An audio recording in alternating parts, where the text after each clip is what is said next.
two things that I have realized this week. One, there's some people that pay absolutely no attention to what we've been doing because they're hounding me about coming to their high school to recruit this week and trying to tell me what coaches are in there. Obviously, those coaches don't have anything to do this week, so. The second thing I've realized this week is how appreciative I am of some of your bosses because obviously they didn't find money in budgets to allow you guys to cover our team during the year when we traveled, but they found money to let you spend the whole week in the most expensive city in America. So make sure when you get back to your boss, you tell him I said thank you. Frank, you look at Gonzaga just on film. How difficult is it to try to get a handle on a 7'1", 300-pound center? Yeah, I mean, it's not just his size, it's his skill. He can score over either shoulder. You can't trap him with a guard because he's big and he can really pass, so he just passes over the top. So if you double him, you got to double him with a big, which then turns Jonathan Williams, who we coached against when he was at Missouri, turns him loose, and he's an unbelievable offensive rebounding athlete. So, it's a challenge. There's a reason they're number one or were number one in the country leading into the last week of the season. There's a reason they're a number one seed. The most impressive part about them is, once again, like I said last week about the team we were playing, fifth-year senior, fourth-year junior. They're old. They got guys that have been through it.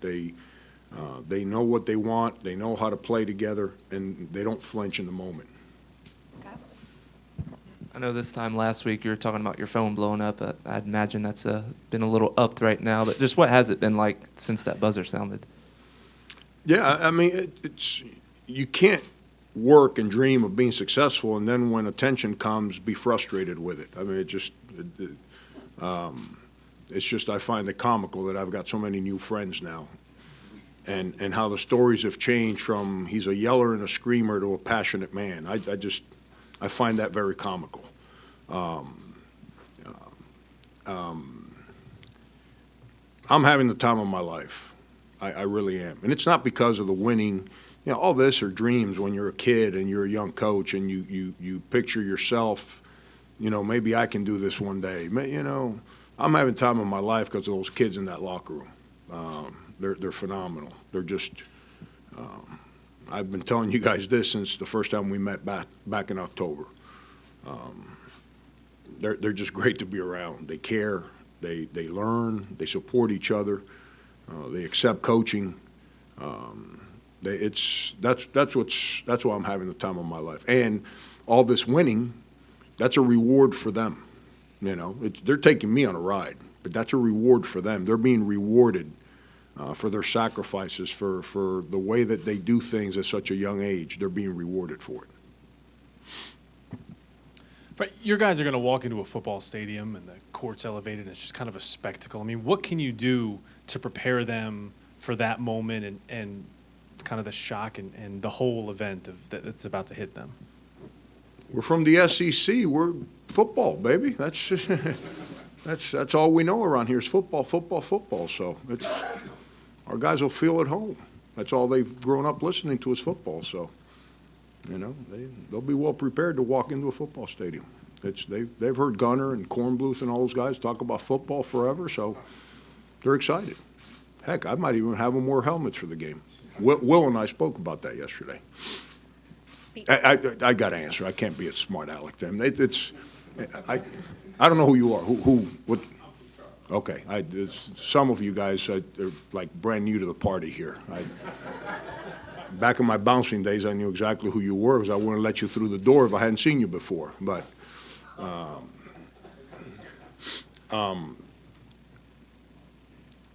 it's what it's all about. It's the biggest stage in our sport.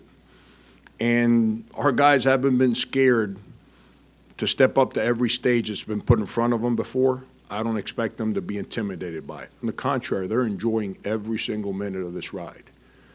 They don't want it to end. And they're fearless in their approach every day. So it's going to be awesome. It's going to be a great, great experience. And, you know, these kids can one day sit around and tell their grandchildren what they accomplished and what they were a part of. And that's powerful stuff. Frank, obviously it's exciting what the women are doing too, what they've done, 2 Final Four programs. Beyond that, I mean, Clemson wins a football title, Coastal Carolina wins a baseball title. This is a relatively small state for all of this to be occurring in a short period of time, isn't it? It's got to say something about the passion in this state, I would imagine. Life's about people. And, you know, it's, when you put special people in a room and you get them to coexist and respect each other and live for one another, then and only then do you have special things come your way. That's what this state's about. It's and you know, you think of all the controversy. I said this a couple years ago. Our state handled controversy around here a heck of a lot better than the rest of the country has. It's because of people. It's beautiful people, you know, hardworking people. It's a small state. It's not relatively small. It's a small state. And heck, there's more people on the block that we were staying at in New York City than there is in our whole state. But the people from here, they love what they're about. They love their state, and that's the beautiful thing of living here. And that's why what's happened might be a surprise to a lot. It's not a surprise to me. After 5 years here, I've learned the values and the passion of the people of South Carolina. I'm not surprised that you know, you've had leadership at different universities put people in place, and they're so excited for representing what this state's about that kind of success has taken place. There's another one. Somebody want to answer it? Someone say it's wrong number. He changed his number, so he stopped calling. Frank, Sin said after the game Sunday that he knew Mike was really dialed in and ready to go because early in the game he heard him calling his name and demanding the ball, and since Mike has been relatively quiet, is that a sign that he's at his most confident and comfortable point in the season and making that transition from freshman to sophomore? Yeah, you know, Rick, I think he played real well up until maybe, I don't know, 4 games into conference play. And then he started to kind of slip, and then I think he got engulfed by just how hard it is every single day. And towards the end of the year, he kind of started playing a little bit better. You know, when I took him out of the lineup those last 2 games, I think he relaxed. You know, the pressure of I've got to perform, which just when you're that young, that's not easy, especially on a team that's winning, because like I spoke about back then, it's not the outside pressure. It's not people saying, oh, they're going to mess up their NCAA bids. Oh, no, it's the guys that you're in there sweating with every day that expect you to perform, and you're struggling to do things right. And that engulfs you sometimes, especially at a young age. And I think when he sat down for those 2 games, it kind of just allowed him to take a deep breath. And I didn't put him back in the starting lineup because I felt bad for him. He kind of handled that real good and actually practiced his tail off. And when he practices well and plays well, he deserves to start. And so that's why he went back into the lineup. And he's been progressively playing better and better every game. I thought against Baylor, he got no credit. The job he did defensively against a young man, Motley, early in the game, his willingness to throw his body around, guard ball screens, protect the low post, protect the rim, got me excited about what he was doing again. So I was not surprised that he was as aggressive as he was, especially early in that game. But that goes back to what I've been trying to tell you guys about our team. You know, here's Sindarius, who everyone says we're a one-man show and, you know, blah, blah, blah. And here's a freshman from another country. They've been teammates for 8 months, and he trusts him on the biggest stage of his career to throw him the ball because he demanded the ball. That's the kind of trust our guys have in each other. Frank, back here. You know, the first couple of years pretty hard here at USC for you. especially coming off of so much success at Kansas State, trying to rebuild this program to where it is now. Can you talk about those moments? Maybe did you have to envision these moments now maybe a little harder when you were losing? And what were those moments like compared to what you're experiencing now? Losing, if you're in sports and you can't handle losing, you're not going to last in sports. It's not about winning and losing games. You know, that emotion, it's just like winning. You don't keep that emotion the next day. That has to go away. Well, when you lose, you got to get rid of that emotion. You can't dwell on that. Apathy was what I struggled with. Had nothing to do with our record. Apathy. And apathy across the board, from our campus to our community to our state to our locker room, across the board. That's what I struggled with my first year. That's when I realized there's a lot of work to be done here. It's not just about playing better basketball. There's a lot of work that needs to be done here. And because apathy, to me, there's certain words that you guys think are bad words. If you say apathy around me, that's really insulting to me. And that's when I wasn't comfortable. It had nothing to do with our record. Our second year, we had nothing but freshmen and sophomores. And our point guard, Ty Johnson, who meant so much to us, who's the only guy that ever been through a college season, broke his foot. So now we're down our point guard. And and our other point guard, Bruce Ellington, who, by the way, I love the fact that he was with us on the court and in the locker room and the whole thing, he came in to see me and didn't know how to tell me that he felt the necessity to declare for the NFL draft. And I told him, I said, what are you worried about? That's what you need to do. So now he's gone. How are we going to win with what we had? So when you do this, you worry about the people. And my concern has always been about them young kids. It's never, you know, I got wrapped up in all that winning stuff. Maybe at the end of non-conference play my first year, maybe after 3 or 4 conference games, because I know we won, it's been so long, we won at LSU, which was the first road win in a million years in league play. We beat Arkansas at home pretty handily, and I said, wow, we got a chance to win some games. So I got wrapped up in the winning, and that's a story I've said. Buzz Williams called me and says, well, man, you okay? And I'm like, yeah, of course. No, you're not. I saw you on TV last night. You're not okay. What's up? And we got to talking, and he got my mind back where it belongs, which is worry about the kids. Worry about the kids, making sure that they understand how to do stuff the right way. If they don't know how to do things the right way, you're never going to win. And the first couple of years were not. I didn't age because of losing games. I aged because of apathy. It's not fun when you walk out in an 18,000 seat arena and there's 3,000 people. That's a problem deeper than the coach. That's a problem that was deep rooted here, and all that had to change, and that's what was exhausting. That's what was frustrating, is getting rid of apathy, because apathy is an insulting word to me. I don't like apathy. I got no time for people that live their life that way. Hey guys, just a reminder, no streaming live in here, okay? Coach, a lot of national media outlets are writing profiles on you, and I was curious, are you happy with the way they've been written, and are you also happy that your own personal journey has come out there for people to maybe be inspired, or are you happy that it's been shared? Maybe have Emily, whatever you've read, send it to Emily, and I'll be more than happy. I've got a 5-hour flight tomorrow. I'll be more than happy to read. Okay. I've been a little busy doing the interviews Right. and figuring out tickets between interviews to sit down and read a whole lot. I don't know what's being written. I joked about that earlier because I did read something briefly. My wife gave it to me, say, hey, look at this article. And they were referring to me as passionate, and I was like, that's funny. That's a month ago, it was a yeller, screamer, demeanor, and now it's passionate. And I'm an open book.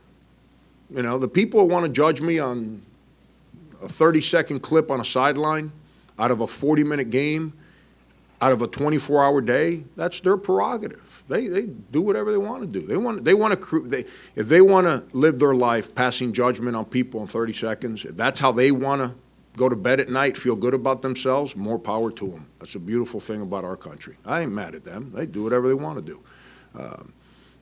I'm an open book. Anyone that wants to get to know me has the opportunity to get to know me. Anyone that wants to judge me has the right to judge me. But like I said the other day, the sad part that when we all sit around is that we all think that the person that makes the mistake in being criticized is the one that's messed up. Reality, it's the people that sit back and do the criticizing of the people who make mistakes that are declaring who they are. The rest of us are at peace with who we are. So I'm an open book. The story of my life has been well written. I haven't tried to hide anything from it. Why hide in today's day and age? Something's coming up, I'm proud of my background. I'm proud of who I am. I'm proud of how I was raised. I'm proud of the experiences that I've shared, and that's what keeps me grounded to try and help the guys in our locker room learn. So as they make mistakes, they learn, grow, and maybe one day they can be successful. Coach, you speak of the apathy. Do you look back and see a point at which the convergence of the coaching, the players, and the fans coming back, the community coming back, was there a point at which you knew, okay, we're over that hump and now we can start building towards getting rid of all of that and moving to where we are today? There was apathy here 2 weeks ago. I had a press conference in here 2 weeks ago with 5 people. Now, what's the difference? What's the difference? I'm just telling you, it's still not. It's not over. It's not over. It's not in our locker room anymore. It's not on our campus anymore. It's not with our former players. Not when you take the court and there's 14,000 every time you play compared to 3,000. Obviously, there's not apathy there, but there's still apathy that exists out there. I just joked about it when I started. I can count in one hand how many times we've had our beat writers cover our team when we travel. One hand. I came from a school that's in middle America, 2 hours away from any big city. We never played a road game without our beat writers at the game. So that's when I say apathy, I'm speaking about experience. So apathy still exists. I've got enough people in our corner that have nothing but passion for what we're doing that I could focus in on them now. We can build. We can continue to move forward and grow. And, but you can ask some of the guys that cover us on a regular basis is here. 2 weeks ago, I sat in here, it was 5 people in this room. So, because there was a lot of people thought that we weren't getting into the tournament and didn't belong in the tournament and reported that we were getting left out of the tournament. And so it is what it is. It's fun. It's all fun and games. What does this experience with this run do for guys like Ross, CD, and Evan Hinson, guys that are going to play a bigger role moving forward next year? That's what it's all about, man. They got a taste of it. So, anytime you get a taste of something that you like, then there's no ceiling that can ever keep you from growing. It's and they understand how hard it is. They lived the journey. They've seen Sindarius. They've seen Dwayne. They've been in that locker room. They understood leadership. That's why we became a good team. Now they've tasted it. And now the challenge every day is to get back to being good enough to give yourself a chance to do something like this. And that's winning breeds winning. Just like losing breeds losing, winning breeds winning. And when you get a taste of success, if you choose to stop working, then shame on you. Then you don't belong around that culture. That's what's great about this. Success gets people to come together and be fearless of whatever the obstacle in front of them may be moving forward. And when you lose, then people, instead of overcoming obstacles, they change courses, they change avenues, they change houses, they change jobs. You don't get better by doing that. And these kids have lived it, and they've tasted it. So winning breeds winning. And I'm excited for them. They've been a big part of it. Frank, how important has your relationship with Coach Fogler been to your success here, and how instrumental was he in getting you here?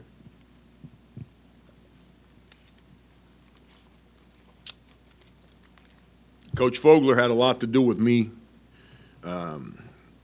getting the head job at Kansas State. Him and Tim Weiser, who I saw in New York, who's become a dear friend and was the AD that hired me at K-State, you know, we're very close. They've been very good friends for a long time. And so Eddie had something to do with me getting hired there. Eddie's too honest for his own good. And anyone that ever covered him when he was here, you understand what I mean. You know, some people, that's one of my faults.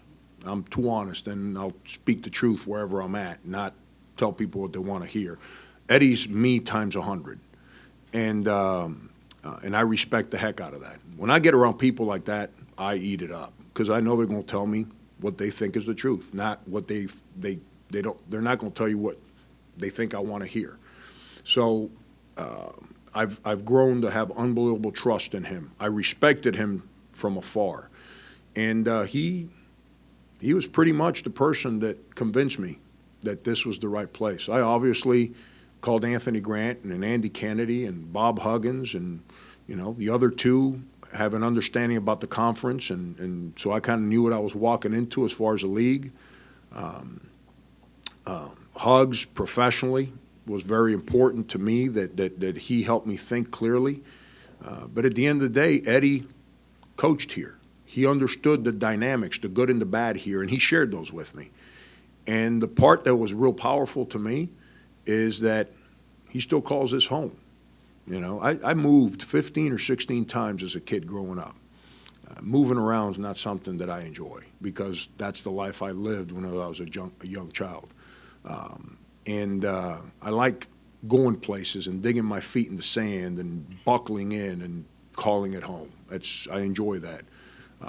And knowing that that's what he did here, that was very, very powerful for me professionally. And then obviously I had to trust in the people of decision-making powers here on this campus, and they convinced me that I was their guy.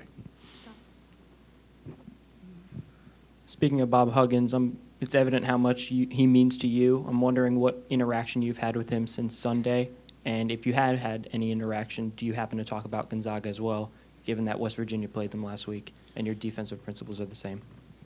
Yeah, it's in moments like this, you know who the people that really understand are, because they don't call, they don't text, they leave you alone because they get it. So I called him last night. He said, I figured you'd eventually call. And we were on the phone for an hour.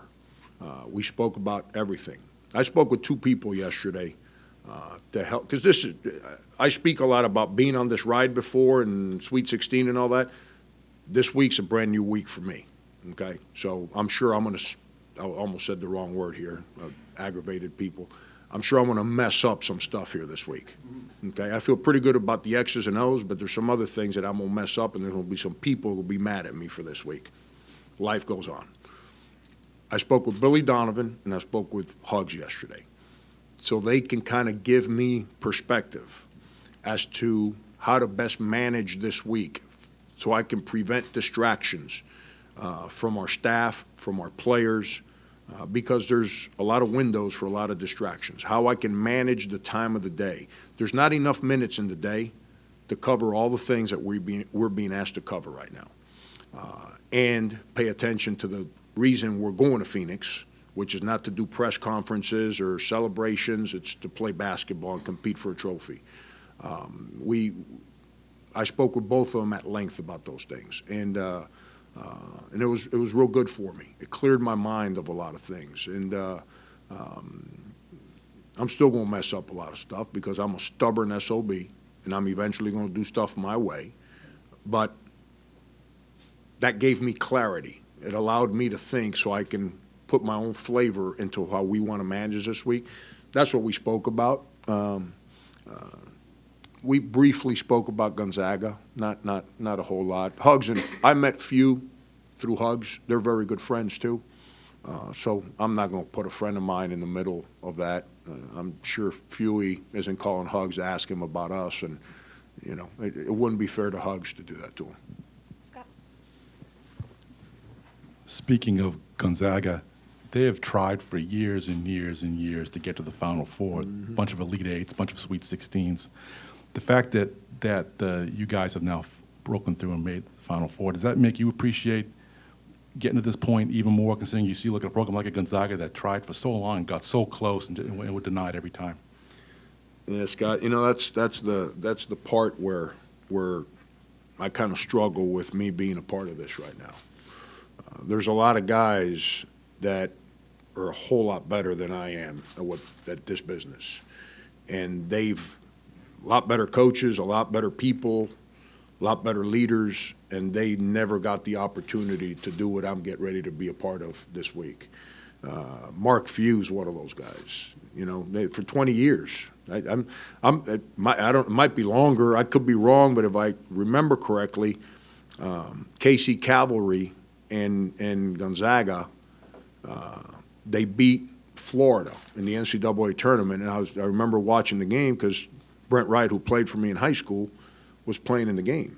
And so that was the first time I really knew anything about Gonzaga basketball, in the mid-'90s sometime. And they're right in it every single year and good enough to be in the Final Four. Mark Few is phenomenal as a basketball coach. And he's as well-liked a guy as there is in this business. Look how long it took them to break through. That's why I'm living a dream right now. That's why I'm so appreciative of these kids, because I know that there's guys that have been doing this for a lot longer than I have, that are a lot smarter and better at this than I am, and they never got a chance. And I am being afforded this opportunity, and I'm going to live every minute of it and appreciate it and try and do it the best of my abilities, because out of respect to those guys, I have a duty to do my job best I can. Guys, we're going to take 4 more questions, okay? Sorry, Scott. Go. When you start teaching a team your defense early in practices, what does that look like? And where did some of those foundational principles come from beyond just Bob Huggins? My high school coach, the foundational principles come from Shaky Rodriguez, my high school coach, who I ended up working for 9 years. That pressure. See, we in Florida, we had no shot clock. And when we play teams, in 1986, I'm coaching his son now, 1984, 85, and 86, we played a school named Hialeah Miami Lakes. They had a point guard named Chris Corciani. And the 2 guard, the small forward, the power forward, and the center all signed Division I scholarships. And their dad, Gabe Sr., who, dear friend that passed away, they used to play 4 corners, the old North Carolina Phil Ford 4 corners. If they were up 4-0, good luck. And there's nothing you can do. So you had to defend, and that was the team to beat. So you can't let them go 4 corners and beat you. You had to learn how to pressure the ball, guard the ball, deny so they couldn't pass the ball around, and force them to play one-on-one, and then hope that you're good enough protecting the rim one-on-one that you can speed them up. Because there's no shot clock. So you couldn't play zone and just wait for the clock and them to shoot, and then you go down and try and score. So that's where it all came from. That's where I learned it. I started working for him in 1985, so that was right in the middle of that time period, and that's where I learned it. And I started watching Duke basketball. If you got anyone remembers Duke basketball when they had Tommy Amaker and Johnny Dawkins, and then they moved forward to Wojo, and they'd sit on the half-court line, they guard the ball, and they deny the first pass at all spots. And I'm saying that's the way my high school coach is trying to teach our kids to play and tried to teach us how to play. So I started connecting those two. Then I ended up getting to know Coach Huggins and his aggressive pressing styles of the early 90s. And then I ended up working for him. So you learn his principles. So I've kind of morphed all those things together. And as you go through year after year after year, you learn how you teach certain things don't work. And you learn that certain things you teach need to be taught better. They're good. You got to teach it better. And we've come up with our own little strategy, and it's impact now Matt Fager, Perry Clark, Bruce Schingler this year has been learning it. But going into next year, I'm going to ask him to do the same. They all put their flavor into it, and we continue to grow it and try and make it better. And I think that's why our defense continues to get better, because our players understand it and gotten better at it. Can you talk about the impact Sindarius has had on the program so far, and then the transition this season into a leader that you've seen? It's, I'll answer the second part first because it's a lot easier to answer. As far as a leader goes, he was a leader on his high school team in Lancaster, excuse me. And then he went to Oak Hill, and he became a leader on that team with a lot of real good players on it. And he developed an unbelievable bond with Ricardo Priester, the coach at Lancaster. And then he goes to Oak Hill and develops an unbelievable bond with Steve Smith. What's that tell me? Well, this is a guy that players respect and coaches think a lot of. Because if you can't develop a bond with your head coach and your players don't respect you, I don't care how talented you are, there's a reason there's more bad NBA teams than good NBA teams. Okay? It's not talent. And so I saw those things. And he's gotten here, and he's grown as a leader. And I use this example because it's the one you've seen if you've covered our team. As a freshman, he'd do an interview. He was very giggly and laughing and kind of nonchalant, and you really couldn't understand how he was expressing himself. If I sat down and had a conversation with him, it was one way. It was me speaking and him. He was either listening or worrying about what he was going to put on his Instagram account, one or the other. Now he articulates himself when he speaks to the media. He speaks about our team. He speaks about what it takes to win. He speaks about his good and bad. And when I have conversations with him in private, they're grown man conversations. It's not the little chatty nonsense that I used to have when he was 17, 18 years old. So that's why he's so respected and such an unbelievable leader. What he's meant, he came here when I couldn't offer him. I couldn't say, hey, man, 5 years ago we did this. We got a chance. I couldn't say that to him. He knew nobody was coming to our games. He's an in-state kid. It gets back to the first question about the size of our state. He understood that there was apathy here. He saw it. I didn't. I'm not from here. And to be honest with you, I wasn't following South Carolina basketball. I was worried about my other job. He knew it firsthand. Yet, I don't know what it was. He'd have to answer that for you, but something here grabbed his attention other than it's just South Carolina. And I tried to convince him on how, at the time we had two guys playing football here that are pretty darn good, J.D. Clowney and Marcus Lattimore. And they both took a chance to come here and follow some other guys and build football here to a place it hadn't been before. And I kind of tried to utilize that to say, Sin, you got a chance to surround your heart with your state name, which I know is very dear to you and your family, and your last name. I said, that's powerful. And you got a chance to come here and be the guy that changed this program around. I said, I'm not going to get the credit, and I don't need to get the credit. It needs to be with you. You're the guy. It's your state. This is what it's all about. It's going to be your program, and for years and years, it'll be your legacy. And he bought in. And, anytime you can surround your heart with in a small state like where I come from, yeah, I'm a Floridian and I'm a proud guy from Miami, but there's so many people from so many different places there that pride of this is us is not as clear as it is when you come to a state like South Carolina. And anytime you can surround your heart with the two names that mean the most, your home and your family, that's powerful stuff. And then go out and perform and lead and change apathy to passion. And that's him. That's some unbelievable stuff. I don't know if I've been prouder of a young man than the journey he's been on. More questions right here in the back, and then Todd. Coach, I'm kind of piggybacking off of that last question or your response to it as far as the in-state feelings toward and you've got two players on your team right now with Dozier and Mackey that are from the Columbia area. First of all, how kind of continue on that thought about just that pride that they may have been able to do this at a school where their fathers played, And also, kind of going on Gonzaga's size, does that change the importance of maybe Dozier and Sindarius' ability to shoot from the outside compared to going inside? For both Justin and PJ, for them to have signed up, you know, you got to understand, their last name has been tied to this university for a long time, both of those young men. And their last name has been tied to this university for a lot of good.